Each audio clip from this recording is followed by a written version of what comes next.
ఈరోజు క్రైస్తవులు చేస్తున్న పెద్ద పొరపాటు ఏంటంటే బైబిల్ చదవట్లేదు. ప్రసంగికుడు మన వాళ్ళ సార్ ఏం చెప్పాడో, పాస్టర్ ఏం చెప్పిండో అదే ఫైనల్. ఆ తర్వాత దాన్ని బైబిల్లో చూసే పని లేదు వీళ్ళకి.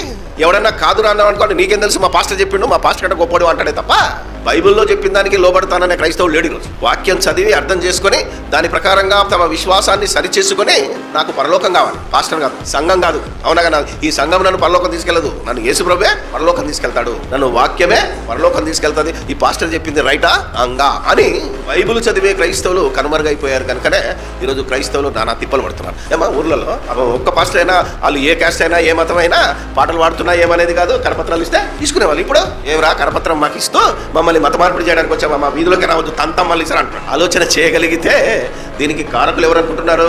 RSS వాళ్ళు మతోన్మాదులు అనుకుంటున్నారా? క్రైస్తవ మతోన్మాదులు, మార్గము తప్పిన ఉన్మాదులు సేవకులు ఈరోజు అలా చాలా భయంకరంగా క్రిస్టియానికి చెడ్డ పేరు తెచ్చుకొచ్చి ఈరోజు మనం హింసింపబడడానికి కారకులు.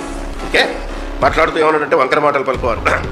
ఇప్పుడు దేవునికి ఆయన కృపావాక్యమునకు మిమ్మల్ని అప్పగించుతున్నాను. ఆయన మీకు క్షేమాభివృద్ధి కలుగజేయుటకును పరిశుద్ధపరచబడిన వారందరిలో స్వాస్థ్యము అనుగ్రహించుటకును శక్తిమంతుడు. అంటే పౌలు చాలా అద్భుతాలు చేశాడు, సూచక్రియలు చేశాడు, స్వస్థతలు చేశాడు, సచ్చినోడిని లేపాడు.